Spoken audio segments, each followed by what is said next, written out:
The Los Angeles Lakers just won their 17th NBA title. LeBron collected his 4th championship and Finals MVP award, and they did it behind an active defense and leveraging the individual brilliance of James and Anthony Davis when they had the ball. However, a curious stat emerged that seemed to fly in the face of how this team was built to win. What was thought to be their Achilles heel ended up being vital to their success, and it's what ultimately led the Miami Heat to tip their cap, nod their head, and watch the Lakers celebrate.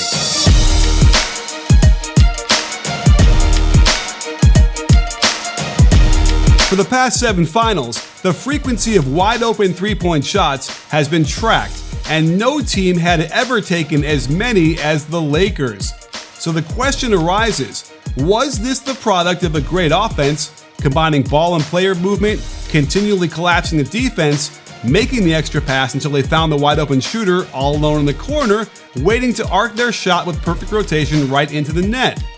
In fact, the Lakers made more threes in the 6-game finals than any team in the history of the NBA. More than the vaunted but hobbled Golden State Warriors during last year's series versus the Toronto Raptors. Why is this eyebrow raising? Because in the regular season, the Lakers ranked 21st in three-point percentage. They also ranked 23rd in three-point frequency, preferring the dreaded mid-range, post-up shots, and shots at the rim over bombing from deep like the Rockets and the Mavericks. It certainly helps to explain why their offensive rating ranked out of the top 10 and might have made you think they weren't up for a title. So let's take a dive into the footage and figure out why they were able to make so many threes and who was responsible. Of their 84 made threes, almost half of them were considered unguarded, and I'm sure it's no surprise that LeBron James and Rajon Rondo were the primary passers creating these wide-open threes. One way the Heat's defense combated the LeBron pick and roll was to hedge high, let Butler go underneath, and then hope Robinson could somehow get back to his man, who would be sprinting to the open corner each time. Here's a similar move by the defense to bring Hero up to delay LeBron's attack until Iguodala can get back in position. But the slip to a short roll gives the Lakers a man advantage in the lane, and when LeBron again attacks the closeout into the lane, Iguodala makes the commitment to help as one of 3 defenders at the dotted line, opening up another wide-open corner shot. The Heat were also willing to help one pass away off of the corner if it was in an effort to stop the LeBron drive, despite Crowder getting in good position to properly help from the weak side. This again leads to another completely wide-open corner 3. That help from one pass away wasn't limited to off the corners either. Here, Jimmy Butler ignores the generally poor shooting Caruso to focus on stopping LeBron James, willing to risk giving up a wide-open shot that drops into the net. The LeBron post-up tended to twist the defense into knots, trying to figure out precisely when to send the double and rotate. They choose to give the open shot to Rondo. I can't quite blame them since he only shot 33.3% for the finals on mostly wide-open shots. Look how easy the Miami Heat made it for the Lakers to shoot open threes. Just like how Honey makes everything easier when you shop online. Honey scours the internet for promo codes and automatically applies the best one to fit your shopping cart. It's getting chilly outside, so I needed a new hoodie, and I went to finishline.com and easily found what I wanted. Check the savings I got with one click. This was as easy as a LeBron three-pointer off of a ball screen. Hey everybody, I had to come on the screen to tell you that you have a chance to win a $100 gift card from finishline.com.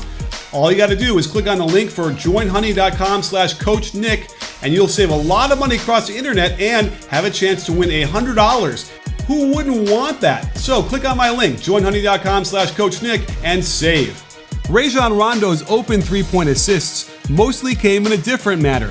When the Heat played zone, taking advantage of AD's gravity and the quick attack down low to find Morris trailing out top for the wide-open shot.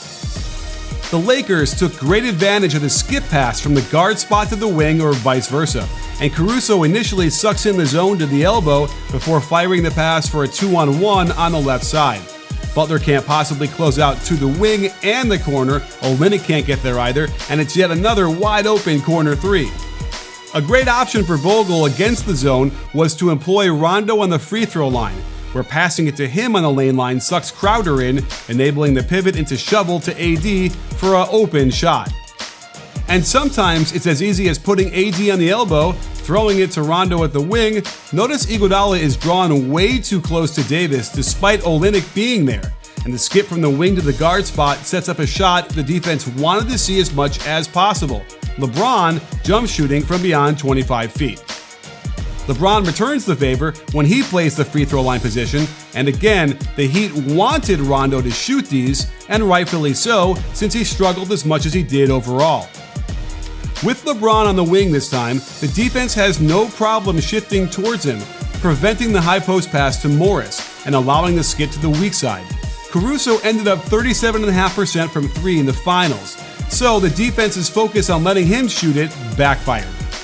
Again, the offense utilizes a wing to guard skip, this time to LeBron on the right side, giving them a 2-on-1 versus Hero.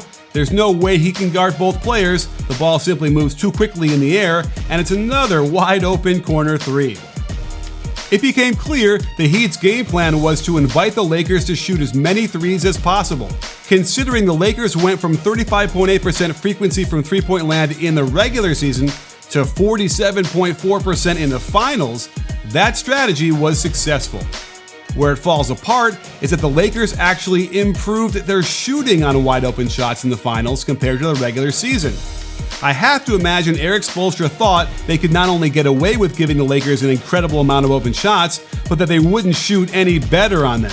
In fact, the Lake Show hit almost 2 percentage points better in the finals, and on the kind of volume we were seeing, it probably made the difference in the win-loss column. We could also learn a lot from just looking at a bunch of the wide open misses from behind the arc, since this will make it clear how the Heat were trying to invite so many three-point attempts, especially in the ball screens for LeBron by shooters. The defense was so intent on stopping him from attacking downhill, they'd use the ball screener's man as a second defender, while his primary defender would go underneath the screen and get back in position. This continually left the screener wide open when he'd pop to the open area of the floor. And when you see the quality of looks they got off this action throughout the entirety of the finals, you might be wondering why there weren't more blowouts for the Lakers. The Heat defense would not rotate a third player, and at times there simply wasn't the third player to rotate, depending on where the screen was set. If, however, the plan was to get others to shoot threes and thereby reduce the rate of LeBron and AD's field goal attempts, well, that didn't work either. In the regular season, you can see this dynamic duo combined for 42% of the total shot attempts by LA. And in the finals, they combined for 41.8%, barely a drop-off. And when you see what their box score numbers look like, it was pure domination from everywhere across the court, particularly with their overall field goal percentages. They pretty much matched their three-point attempts per game. If we normalize per 100 possessions, we do see a bit of a drop, but not enough to justify what the Heat were trying to do. So in the end, the tug of war between Erik Spoelstra and Frank Vogel was won by the Forum Blue and Gold. And despite the commendable dedication and execution to their game plan, it ultimately helped contribute to their loss in 6 games. It's not clear anything would have been different had they decided another plan of attack that limited so many wide open threes, but when a team has such a distinct advantage from beyond the arc and needed to outscore their opponent from back there, it became a head-scratcher that their defensive game plan almost ensured that the Heat would never outscore the Lakers once from the three-point line in the 6 games, and the Lakers took advantage. The moral of the story has to be that daring another team good enough to make the finals to take an ungodly amount of threes is an unwise choice. It might have been the only choice the Miami Heat had, however, since the Lakers were so heavily favored, and in the end, enough of those wide open shots dropped to ensure the Lakers won the title. If you like this video, then please give it a thumbs up and subscribe for even more great NBA breakdowns coming up. We'll be busy covering the rest of the finals and have lots of content in store for the off season. So make sure you adjust those notifications. You in?